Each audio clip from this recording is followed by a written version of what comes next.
Exit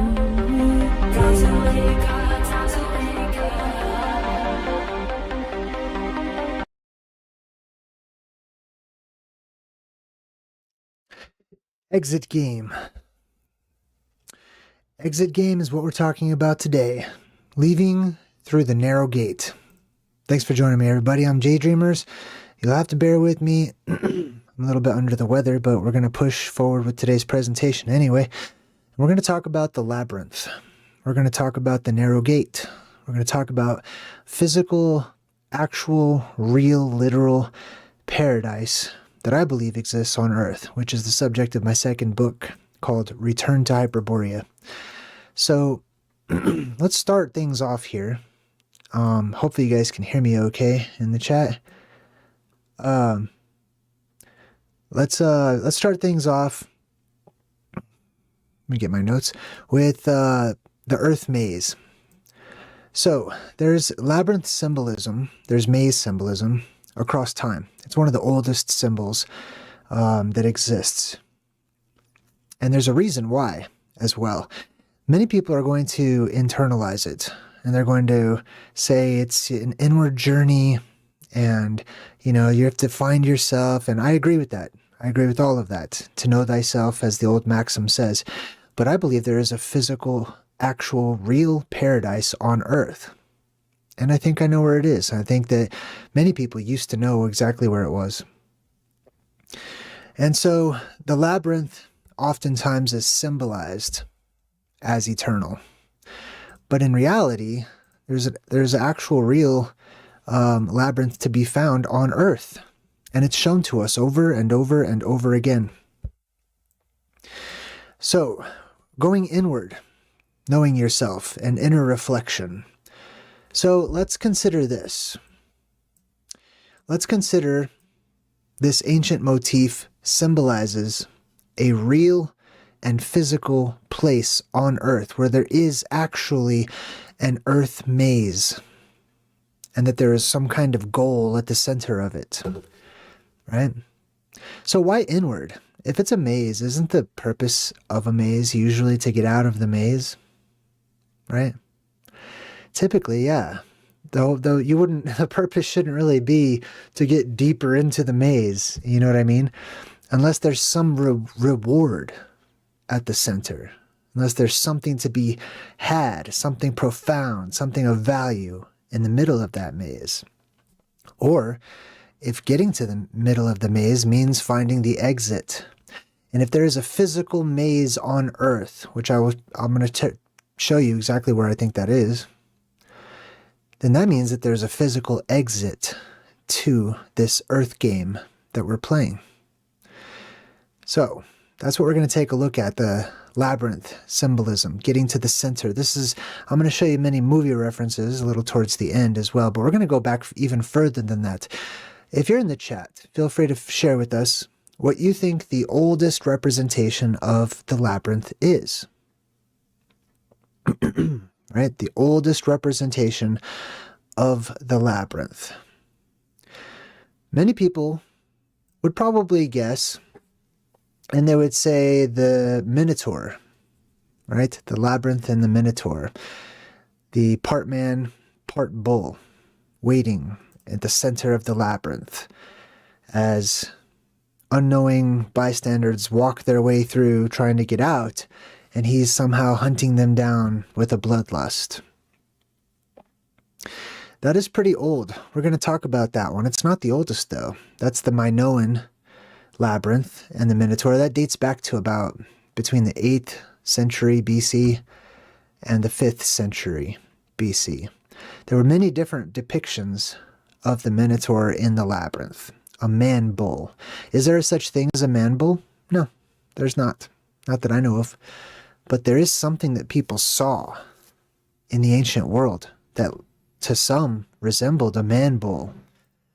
There was something in the center of somewhere that looked like an actual person with gigantic horns on its head. And sometimes even 4 legs coming down, giving you a sort of centaur look, right?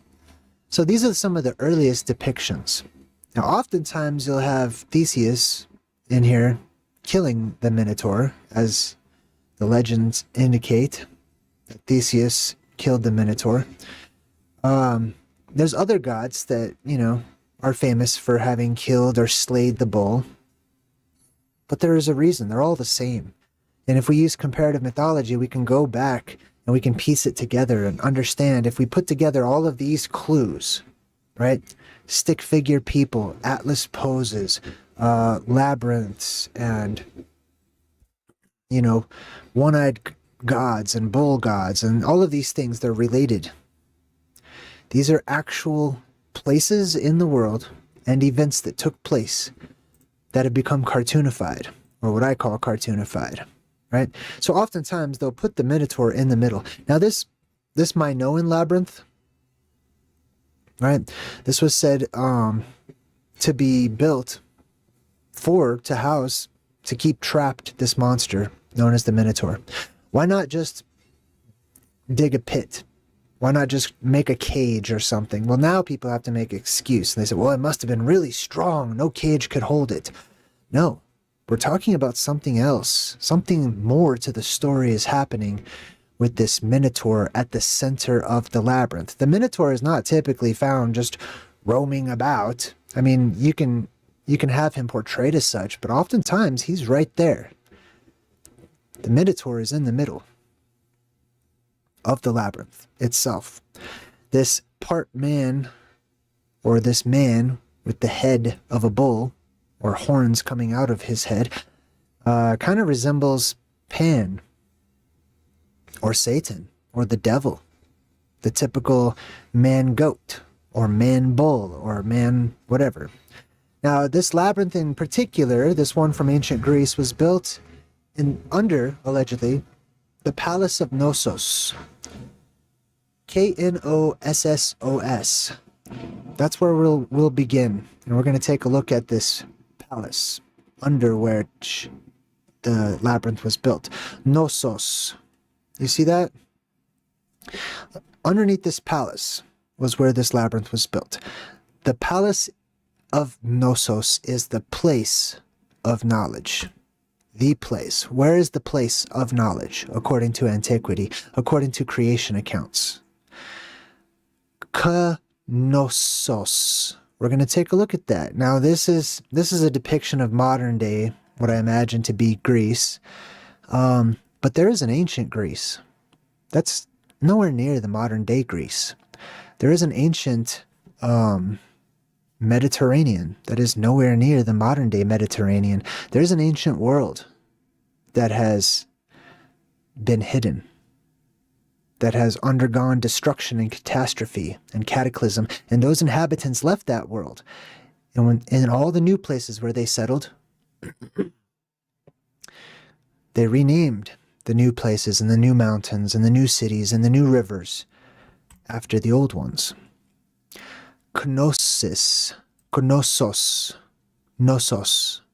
the place of knowledge.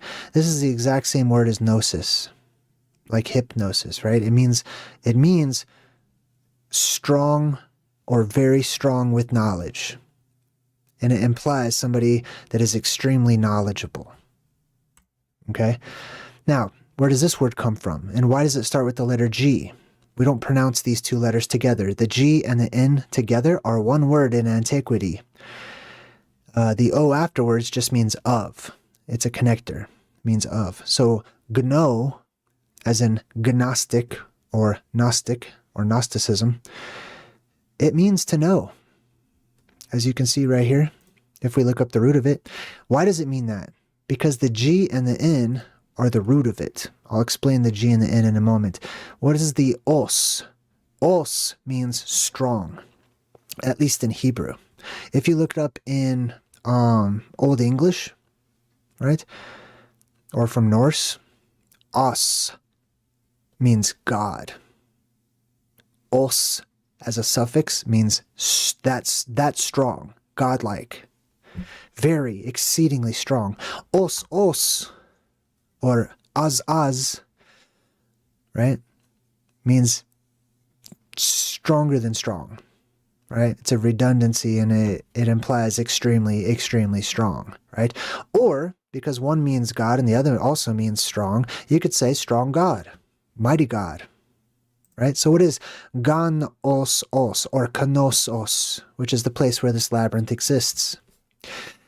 Gan can also be pronounced Jan, right? The letter G, Gan, Jan, same thing.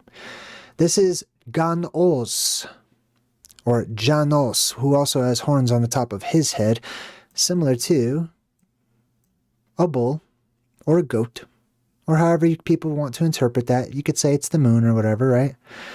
And if you follow the pattern, the hairline pattern, you can start to see something else emerge there in the head.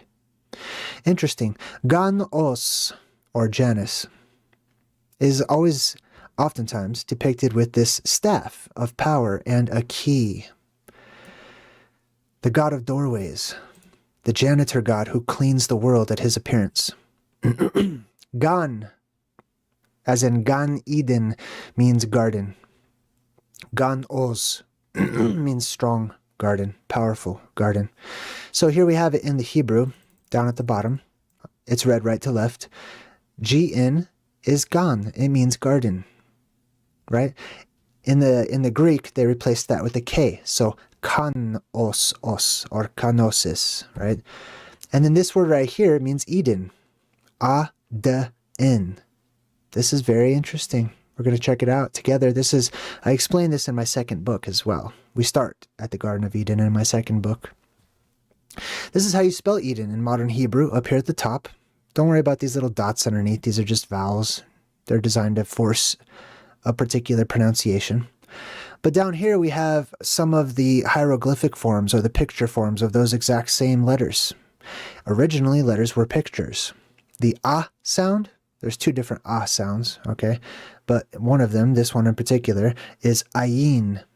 Sounds like the word eye, because it is. Originally, it was an eyeball.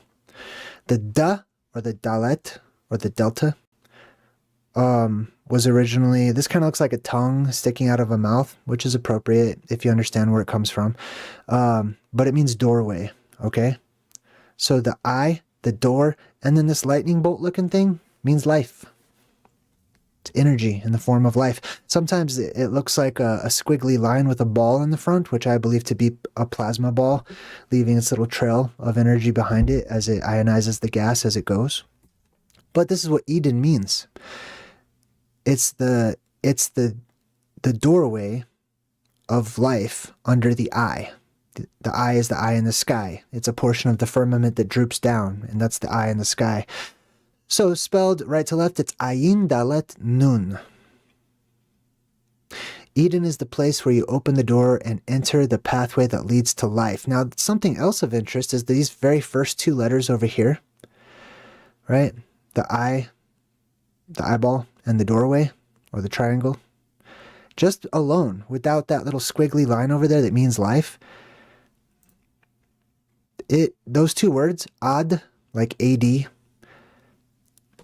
typically they translate from Hebrew into English as meaning perpetual, or unto, or witness. Now, if we add in the life character, which is the squiggly line, the little plasma ball, lightning, whatever you want to call it, it means, Eden literally means unto life, or witness life, or perpetual life, or eternal life. That's because this is the place where the tree of life grows. This is where the fountain of youth is. Now, if you're familiar with my work and my books, this is where I believe that is. This is a map that was drawn during the Middle Ages by a man named Gerard Mercator. This is the North Pole. See that red line around there? That's the Arctic Circle. And there was known across the world in many forms, people, it wasn't just him, it wasn't just European history.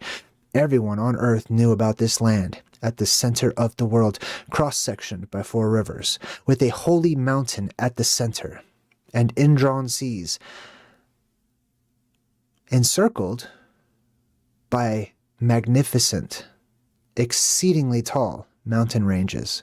This right here is what I believe to be the Garden of Eden.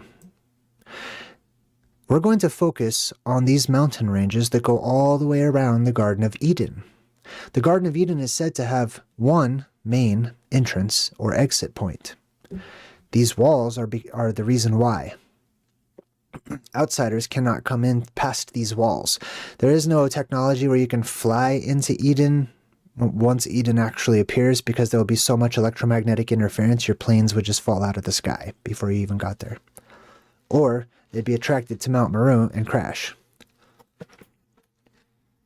So we're going to focus on what I like to call affectionately the walls of Eden, which I believe to be the labyrinth of the place of knowledge. I'll explain why in a minute. So the labyrinth, the palace of Minos, which is who was the king of Gnosos or Gnosis, right? This man's name, the king Minos, let's break that down. Os, you already know, means God or strong. Min is the same as moon or man, and it means thought. It means to think. It means a sentient being. So strong thought, strong sentience. All of this has to do with knowledge. The place of knowledge, the place of the tree of knowledge and good and evil. Now, recently, in Greece, archaeologists have discovered what they are calling the original Minoan labyrinth. Let's check it out. Let's look at the shape. They've just unearthed this in modern times. Look at what it looks like.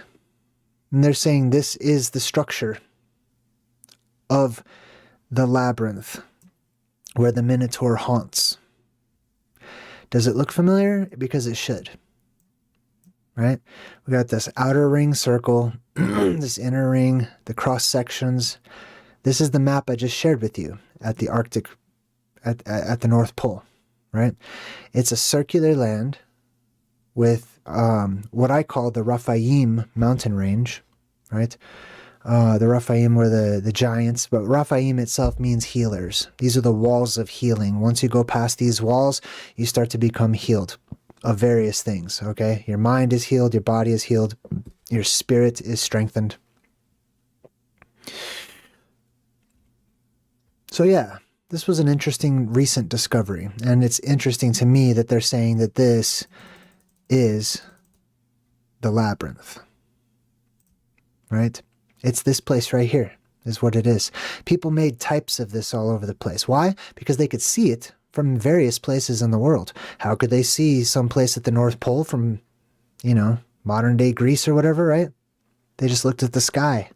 They looked at that eye in the sky that droops down at the center of the firmament, like I said, because it's made out of ice, and that ice is reflective.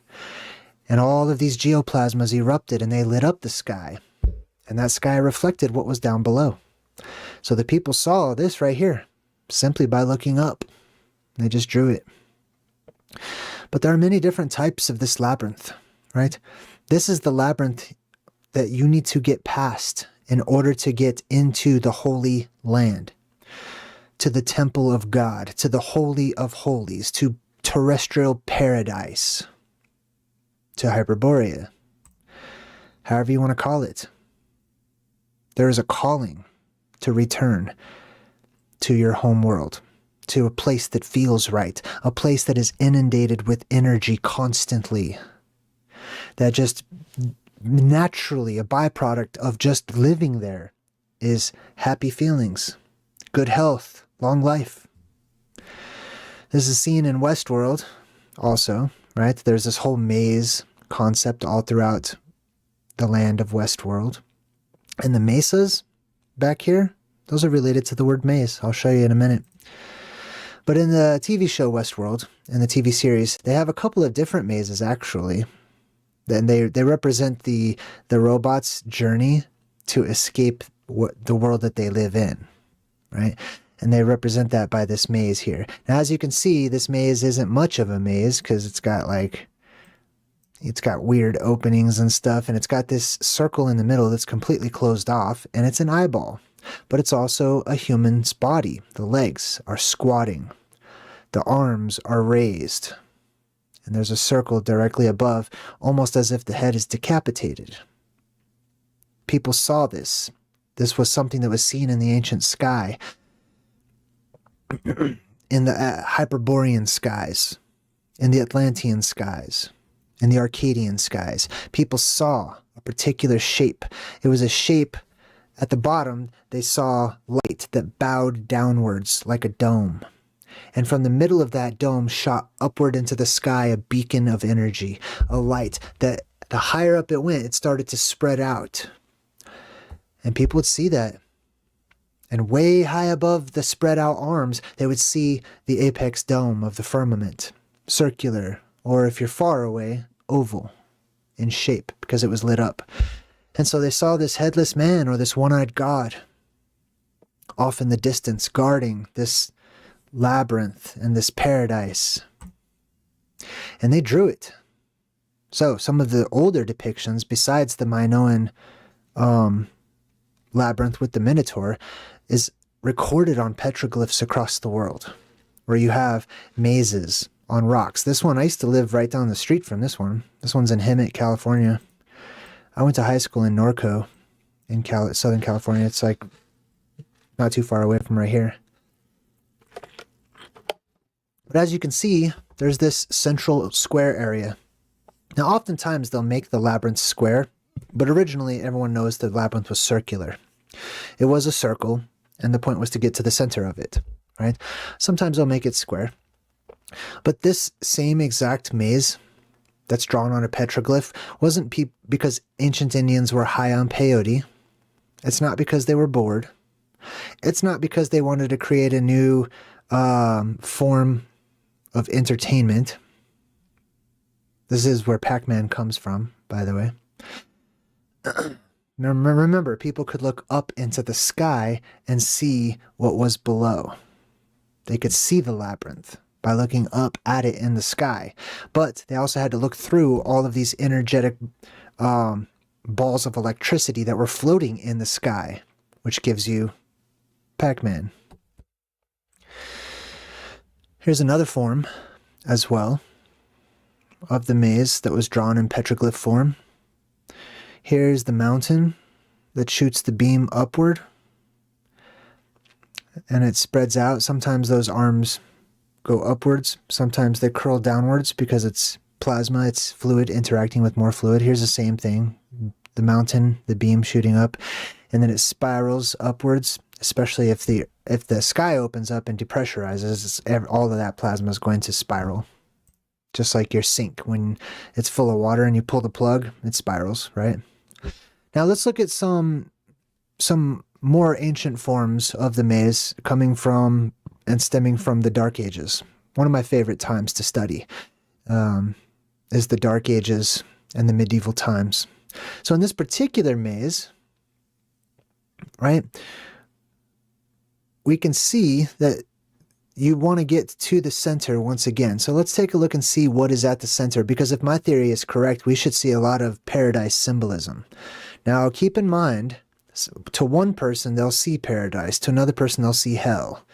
To one person, they'll see God in the middle. And to another person, they'll see this horned demon or Satan or something in the middle. Either way, you're always going to see the same thing. It has two sides to it based on perspective and based on which time you live in. Okay? Because the energy reverses in this world every other cycle. So in one cycle, you have paradise. On the other cycle, whenever there's bad energy, that antenna of the world goes away and sinks underneath all the water, which is good actually for us. But here you can see there's a sort of a pyramidal structure at the middle here. There's a coffin, because this place in the center of the world is also the necropolis, where the spirits of the dead gather together because the energy is drawn in that direction. You can also see up top, we've got some bird wings up here, right? The bird of creation. Here it is in its full form. Now above this maze, what do we have? We have the holy city of the New Jerusalem, which many people interpret based on the dimensions in the book of Revelation to be a cube or a square. The bottom of it would be a square shape, right? But those exact same dimensions can also be a dome. And then here we have this sort of cross shape in the sky, with the wings spread out, right? And then directly above that, we have an opening in the sky with 3 dots represented by these 3 halos of these beings. So this is all very interesting. This tells me exactly where this labyrinth is located physically on Earth.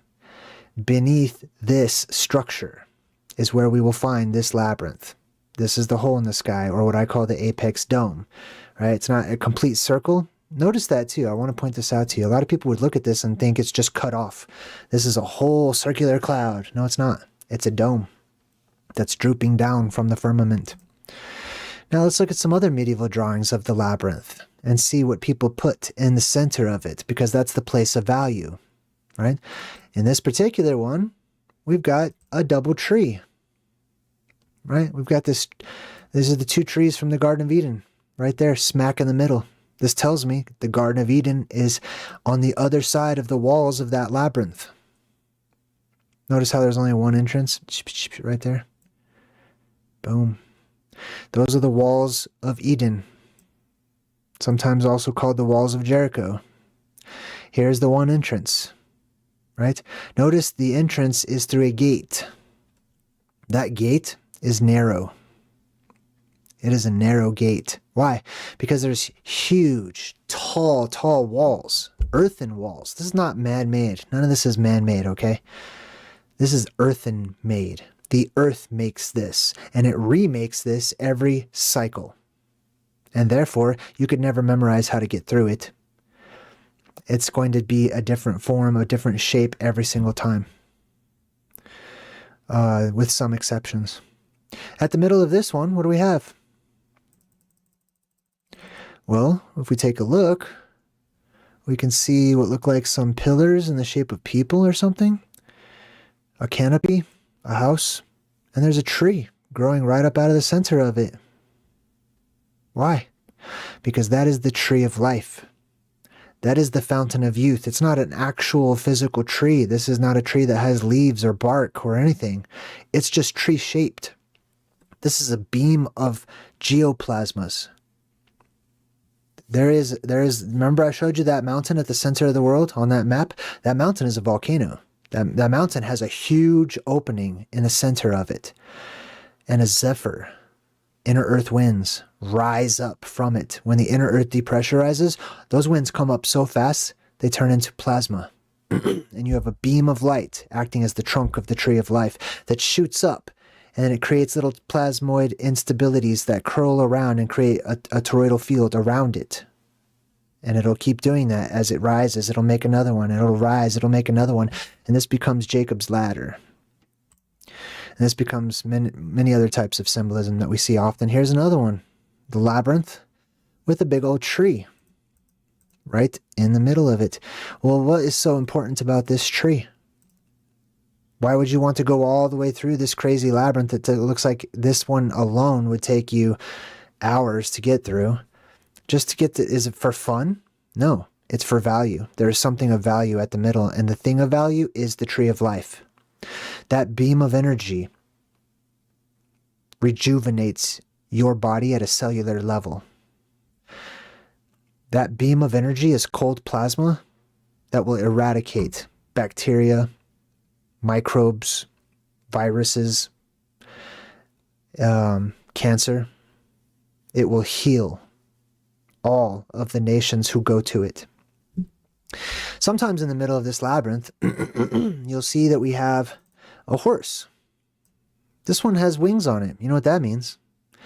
No, that doesn't mean it's a flying horse. That means it was something that looks horse-like that was up in the air, right? It's got 4 legs, right? It's got these 4 legs. There's 4 pillars. In the book of Revelation, these were known as the 4 living creatures that surround the throne of God. These were also forms of plasma, right, that are created by the central beam itself. Now here's another one with one entrance. And here we go. I can already tell there's lots of Garden of Eden symbolism over here, because you have to go through the lion's gate, right? One on one side, one on the other. Well, as I've found out, excuse me, as I found out in my studies, on each side of Hyperborea, we have the pillars of Hercules. And these pillars, just like in the center, how we have this beam of light, or this tree of life, or arbor vitae, we have the same thing on either side, just like in this picture, right? Here's one. Here's one over here. One is positive, one is negative. I call these affectionately the anode and cathode islands that flank the central circular island of the Garden of Eden. This is the place where it all begins, or 1, 0, 1, right? And you have to go through the lion's gate, right? That is the lion's gate. It's going between the pillars of Hercules. The reason they use the lion is because if you do an etymological study on the word lion, it implies to flow. Basically, they're symbolic of light, just like a lamb. So, one entrance into the labyrinth. Let's see what else we got here. All right, let's continue on. All right, here it is again. Here's the labyrinth. And in the middle of this particular labyrinth, we have a mountain range. You see that? And there's like a city right there in the middle. So now we're stacking symbolism so that we can get a better idea of what this represents. There's a connection between the tree, or the tree of life, and a mountain, or a mountainous region with, like, you know, a city inside. That's New Jerusalem, just so you know, okay? But it's the city of peace. That is not the modern Jerusalem. The modern Jerusalem is not Jerusalem. I mean, the name speaks for itself, right? The city of peace. Look at the modern Jerusalem. That's not it.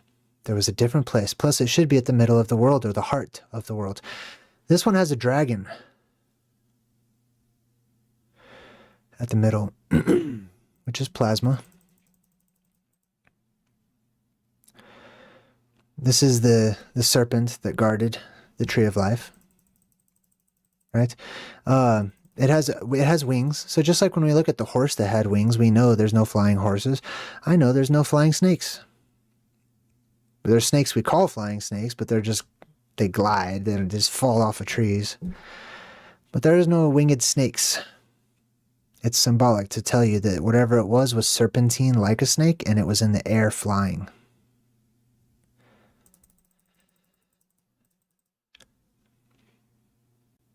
Very good. Let's continue on.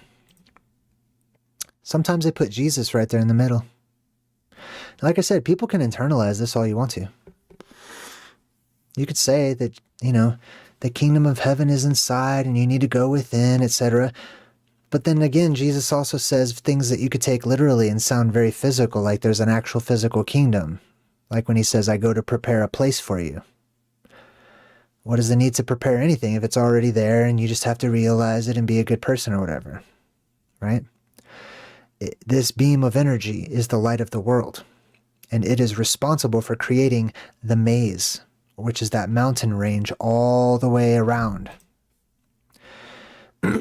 Those mountains, I'll show you what they're made out of, but they're made through electricity.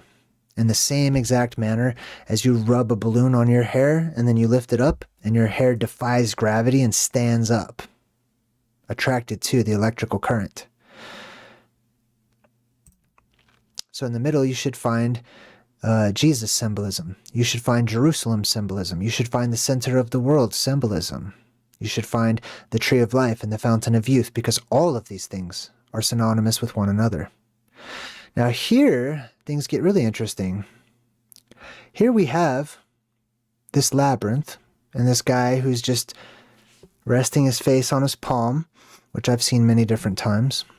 But in the background, most notably, we have this mesa just shooting straight up out of the ground.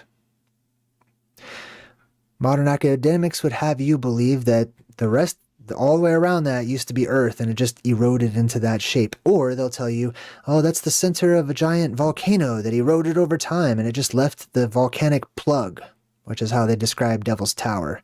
Let's look up the word mesa. From Spanish, mesa, plateau, which means flat on top. Literally table. From the Latin word, check this out. This is interesting. Speaking of gnosis and thinking, from the Latin word mensa. If you're unfamiliar with Mensa, there's an organization called Mensa who are known as being these high-level thinkers or geniuses, or people who brag about being geniuses when they're not. Depends on how you look at it, right? They have the letter M there. That usually stands for Mount Meru, which is that holy mountain in the middle of that map I showed you. Now, the word maze, when we look that up as well, the etymology of it, we see in the Norwegian dialect, maze is mas, as in Xmas, as in Christmas, or the place where the light of the world is born and comes up out of the X maze. Right? Just like that circular island that's cross-sectioned by the four rivers that makes an X. Also, Swedish, massa, or depending on your pronunciation, mesa. Right? Why is that important? Because these are all mesas, all the way around. If you've ever seen the Devil's Tower, if you've ever seen the Giant's Causeway, imagine something as tall as that, made of the same material, solid rock in a cliff that shoots straight up, going and wrapping all the way around the Garden of Eden itself. Now, let's take a look at Jerusalem, the city of peace. Now, if my supposition is correct, that this is the most peaceful place on earth, that this is the place where the light of the world that gives life and the tree of life and the fountain of youth exist, then that should be Jerusalem. And that these should be all of the original countries and cities of antiquity, and rivers and mountains, etc. And I believe it is. So, Jerusalem, the city of peace. This is how it was originally portrayed. Have you ever been to Jerusalem? Have you ever seen Jerusalem? It's not a circle. I can tell you that much. There's not a wall all the way around in a circle.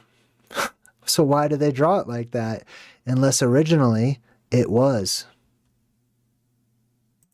This is the camp of the saints. This is the place where good people live. Or, comparatively speaking to us today out here in the Southlands at least. Now, Jerusalem's interesting. Even New Jerusalem, both of them are very interesting to me. If we take a closer look, we can see that they oftentimes will put a temple right in the middle. They call it the Temple Mount. That's because the temple of God is a mountain. Because earth energy that's healing in nature and life-giving in nature comes up out of that mountain. Electricity comes up out of that mountain. And it brings peace. So it is Solomon's temple, or Shalom On, or the one of peace. The peaceful one. The peaceful mountain. And then you have these pillars as well, right? The pillar symbols. There's other openings in the earth that shoot up their own geoplasmas and they create the pillars of, this central city of God. Here it is again. Ancient Jerusalem, depicted as circular city with these high-rising walls. When that's not what it looks like in real life. At least not modern Jerusalem. Modern Jerusalem is a city of death and fear. And it's ugly, and I don't like it, personally. I believe in the ancient Jerusalem, and the Jerusalem to come, which is Atlantis, which will rise up out of the ocean again one day. Here it is again. Now this one is actually called the Labyrinth of Jericho. So there's a biblical city called Jericho, and there's a famous story where the Hebrew people were told, they needed to invade Jericho. They needed to get in for some reason. But it's protected by these huge lofty walls. So they just kept walking around it for 7 days. And then they would blow these trumpet sounds, or the shofar. and the walls of Jericho tumbled down. This is an apocalypse that's being described. But regardless, this is the Jericho maze. Jericho is right there at the middle. And what do we have at the top? The apex dome, with the same frilly clouds underneath it. You see that? The same opening in the sky right there. It's the same place. There's different names, like I said, to that central region. So here's another comparison between the Jericho maze. All right, it says here, 14th century map of Jericho in the Farsi Bible. This is actually in a particular version of the Bible. And the Chief Palace Congo, or Angola. Note the labyrinth shaped that's reminiscent of the spirals of the snail in the Congo Angola symbol of the origins of the world. So this one right here represents the origins of the world. The walls of Jericho are the same exact thing as the walls of Eden, are the same exact thing and passed down to us through our entertainment and for our musing or our amusement as the cliffs of insanity from The Princess Bride. It is the exact same thing. And imagine you get to Eden, you get to Hyperborea or Atlantis or whatnot, and you want in, but then you're faced with that. How do you get in? You're going to climb the cliffs of insanity? That's possible, sure. But you have to remember, there's all this fog and mist all the way around this entire island. There's probably moss and crap growing that's going to make your ascent very slippery. Now, because what it actually is this, and it's basalt columns that are naturally formed through electrical fields that pull, all of the metals that are mixed with the earth, which we call lava, okay? It pulls that straight up into the earth, and you get these hexagonal, usually, tiles. They look like that. They take this shape because they're conforming to the acoustics, because that electricity that's running through this, it has a shape. It has an energetic signature that creates a certain resonant shape. What does that mean? That just means that when you have electricity or even sound, and you run it through a liquid, which is what this used to be, it will create a particular shape that's harmonic with the actual frequency that's running through it. This one right here is a 6-sided tile. These are the cliffs of insanity. This is what the Devil's Tower looks like. This is what the Giant's Causeway looks like. And these are the walls of Eden. These are the walls of Hyperborea that keep people out. Now, there's good news. There are caves. There's other ways in besides just trying to scale the cliffs of insanity, because that would be insanity to do. If you pay close attention, this is shown to you in the movies, or TV shows, like the recent Stranger Things, which, by the way, I highly recommend checking out the last episode of Stranger Things. Jeez, that's so good. But they feature this. If you're paying attention, they feature the labyrinth, okay? And they feature the caves, the narrow path that you can take to get through the labyrinth and make it into paradise. Or make it out of paradise if you're trapped inside of it. And this is what you should look for, right? Remember, paradise has rivers that come out of it.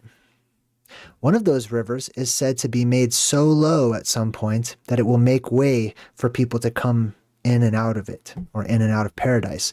That would create these straight and narrow passageway that you could take instead of trying to navigate the labyrinth and go in, through the cracks and the crevices of these huge walls that are just shooting up naturally.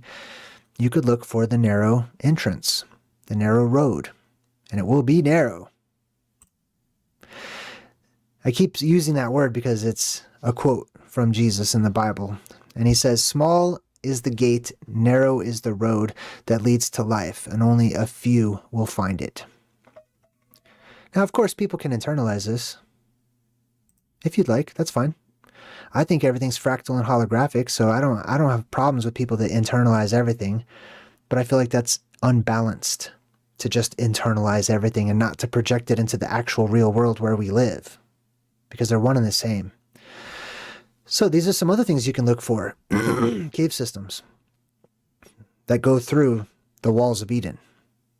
This is exactly what was taken in order to find Noah in one of the oldest stories that was ever written, one of the oldest narratives about eternal life, right? Damn, that story just escaped my mind. What was the name of that story? Sorry, I'm not feeling well. What the heck was the name of that oldest story? Oldest stories on Earth. One sec. I was doing pretty good up until that point. What is it?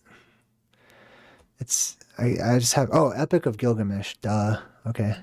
All right. Sorry. Sometimes I have brain farts.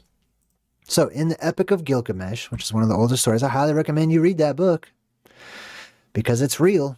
I mean, many elements of it are cartoonified, but it's a real actual story about a real actual place. Gilgamesh finds this cave, not this one in particular, but a cave like this, where he can take it through and get in the earth. And he finds Noah. And he's on a quest for immortality. And he has to go through a cave of immense darkness. And you can't light a fire in these caves in order to see. So you better bring some glow sticks because there's gases that are flammable. So unless you want your whole cave system filling with fire and you're dead, you might want to bring some glow sticks if you're looking for the fountain of youth. This is what it would look like on the inside. They're just basalt columns and pillars, and they're created through electrical impulses and conductivity. Because like I said, the basalt pillars, they're made out of lava, which is lava not because it's melted rock, but because it's melted metal that is mixed with sand and soil and stuff like that. And that's how we get lava. But the metal portion of it makes it conductive. It makes it very attractive to the thunderbolts of the gods and lightning that comes from above. So all these places where we have these basalt columns and pillars, these are places where electricity has ran through the earth, lifting it up and shaping it and conforming it to its own frequency, which in this case is oftentimes a hexagonal tile shape or column, right? So this right here, if I feature this in my second book, Return to Hyperborea, this is one of those rivers that's featured, and I believe that's featured on that map that shows an island continent, circular in nature, cross-sectioned by 4 rivers at the center of the world. This is the Euphrates River. This is the original Euphrates River. Which means, because Mesopotamia is between the Tigris and the Euphrates, one of these lands is Mesopotamia, right? How do I know that this is the Euphrates River? Because traditionally the Euphrates River was split into 7 different heads. 1, 2, 3, 4, 5, 6, 7. Boom. And this, biblically speaking at least, is going to be one of the ways that you can get into the Garden of Eden, when these waters are made low.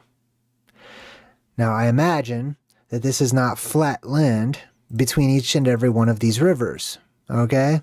Not like the Nile Delta. You could just walk on in, on the land part. No. You're going to need to walk on in through the river part. Because these mountains that you see over here, they look like this one's a pyramid or something. The same thing is going to exist in between each and every one of these little waterways. Now, this brings us to pop culture. Okay, this right here is from the movie Maze Runner. Now, in Maze Runner, they start off in a utopia, which is their own little garden, which is this square right in the middle. And they need to escape the maze. They need to get out of the garden because there's a cataclysm that's happening. And this is the story of the Hyperboreans. This is the story of the Atlanteans. This is the story of Adam and Eve being ejected out of the garden. Right? And then oftentimes these walls are going to be overgrown, right, with vines. The closer inward you get, where it gets warmer and warmer, you're going to have stuff growing on these walls. Moss. So they're going to look like a hedge maze at some point. This is the place where you need to go. This is It's hard to see. This is a clip from Pirates of the Caribbean, but you can see that there's this circular map in the background that has these jagged edges all the way around it. It's pretty blurry right now. I should have took a better picture. But those jagged edges all the way around are the mountains, the Rephaim mountain range. They are the walls of Eden. And they're looking for paradise, basically. They're looking for something of immense value. So Jack uses his compass, which points to the thing that he wants most. That's what all of your compasses point to. And right now, that's the North Pole. It points north. It's showing you the way. This is a little device, a genius device that was created to show you the way home. Why? Because that huge holy mountain in the middle at the North Pole is magnetic. It's probably magnetite, pure magnetite, I would guess, and iron. If I'm going to throw a rock at it, it's magnetite and iron. And it's magnetized because of that electrical energy that rushes up through it and stays in there for an entire age or eon. Speaking of pop culture, this is one of my favorite movies ever, which I have decoded on my Truth in Movies playlist. It's called Dark City. Same exact concept. It's all about the same exact things, and they feature a similar type of labyrinth. And they put the rat, which is humans, into the labyrinth, right? You can see there's a circular center to it and everything. Oh, and Shell Beach, by the way, if you're wondering, if you've seen the movie Dark City, they're looking for Shell Beach. Shell Beach is a euphemism for the walls of Eden. That's the beach made out of shell. Okay, hold on. Let me look up the word shell for you guys just on the fly. I forgot what the etymology was, but it's important if you want to know what Shell Beach is about. Hard outer covering. Yeah, the beach with the hard outer covering. That's the etymology of the word shell. It's also related to the words scalio, which means a piece that's cut off, an actual scale or scales, scaly, right? So you saw like the basalt columns were very scaly looking on top. They look like scales. Sheol, obviously Shell and Sheol Beach, because that's the entrance into Sheol, the inner earth. It also implies, from the low German language, pod or a rind. And then in Gothic, it's scalia, which means tile, the tile beach, right? And it's directly related to the word skell, which means to cut, or a chip, or a fragment, or a piece of, which is related to the word skull, this is Skull Island. I don't know. I just wanted to go off on a little tangent, right? Anyways, here's Katy Perry and her song Wide Awake, and she goes through a labyrinth, right? Very similar symbolism, right? It's got like mirrors and stuff. Now check this out. This is from the music video, Katy Perry's Labyrinth. Does this look familiar? It should, right? You've got the labyrinth walls, but then off here in the background, what do we have? That's all lit up from this like light, or maybe it's giving off a light. We have this mesa, just like we had before, with the guy who's thinking in the middle, and we have the mesa. Hey, MBM just subscribed to my channel. Welcome. It's good to have you. Obviously, I have to mention the movie Labyrinth, which I heard they're making a sequel or something. I hope they don't mess it up. I'm going to be mad if they mess it up. This is one of my favorite movies ever. But anyways, in the movie Labyrinth, right? Like, I feel like it needs no introduction. That's how good this movie is. But you'll also notice there's these obelisks all throughout the movie, everywhere, and all throughout the labyrinth. That's to prevent lightning strikes. They're basically lightning rods. And up here you have a mesa, or at least a stepped type of mesa, where the Goblin King lives, in the castle at the center of the labyrinth, right? Like I said, you can see him as good or evil. You can see that place, that mountain, as good or evil, as black or white, etc. These are the walls of Eden, as she's trying to traverse them with the obelisks to prevent the electrical discharge. Here it is again. This is just the hedge maze version of it. So this is whenever you're actually further along, okay? the closer to the beach you are, you'll be on shell beach. There won't be all these plants and stuff growing on the mountains or on the walls. So you're not going to be able to like climb up the walls on the vines or anything. There won't be any. Planet X, what's up, dude? Welcome to my channel. But as you get closer inward, things become more tropical. Things become more garden-like. Okay, so you'll start to have vines and, you know, stuff growing on the actual walls themselves, which is why you have this, you know, it looks like this basically. But the closer you get towards the center or to the other side of that maze or that labyrinth, the more this is going to be more green and covered in plants and stuff and have vines on it and stuff, just like you see here. It's also featured symbolically in many different movies. This one's from The Shining, which I don't want to get off on a tangent, but all of Stephen King's work is about the things I'm teaching you guys. Okay, I'm sorry. I'm just going to be blunt. That's my opinion. That's my perspective.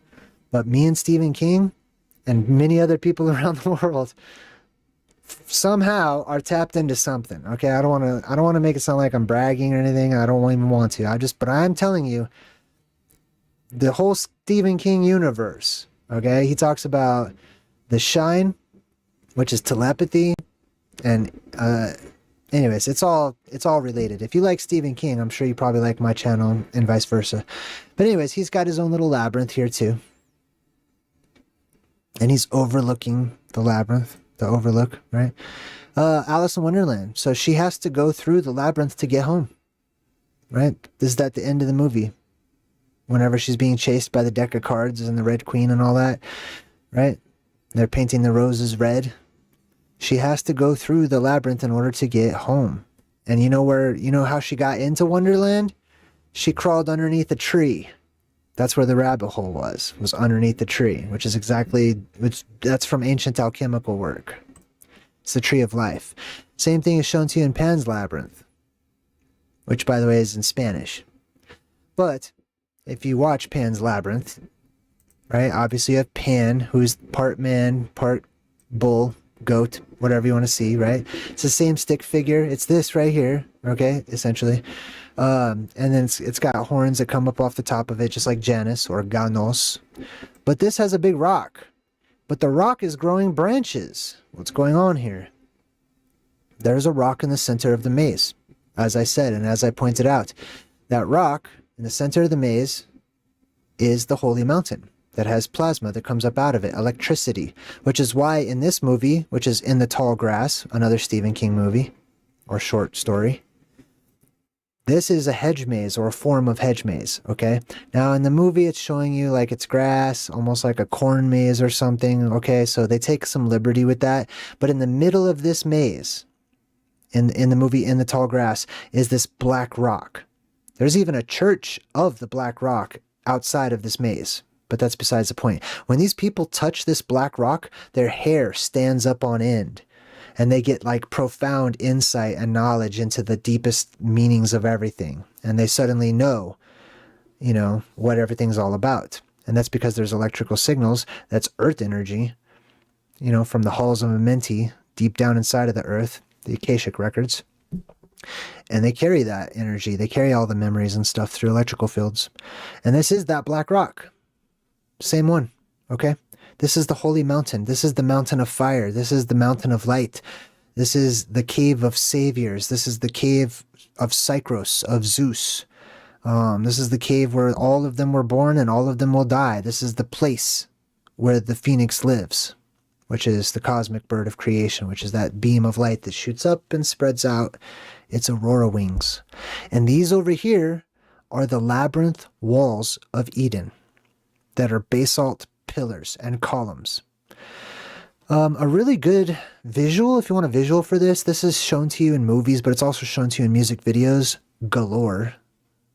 Like every one of them, okay? If you pay attention, you'll start seeing all the symbolism. The 21 Pilots is one of my favorite bands, and they have a song called Paladin Straight, right? Straight and narrow, right? At the beginning of that song, the main character, Clancy, is sitting at the edge of the Rephaim mountain range on the basalt pillars and cliffs. This island, right, rises up out of the ocean because of the electrical impulse that comes up out of the earth. And it just has walls all the way around it that are created by electricity. But you'll see this everywhere once you start looking. You'll see all of the symbolism that we've just gone over today, and you'll realize, just like the Hopi Nation, one of the Native American tribes here in the United States, their story is they emerged from the earth. They came up out of the earth itself. And when they came up, they were told by their God, as they beheld their God, who told them, spread, scatter, disperse, leave this place to the four corners of the earth. And they said, well, how will we be able to find our way back home? And he said to them, to find your home, you must find the center place, which is the middle of the labyrinth, the middle of the maze. If this interests you, I highly recommend you go to JayDreamerZ.com and you check out my second book called Return to Hyperborea, which is all about everything we just covered and much, much, much more. Thanks for joining me today. Until next time, I'm JayDreamer saying good vibes and goodbye.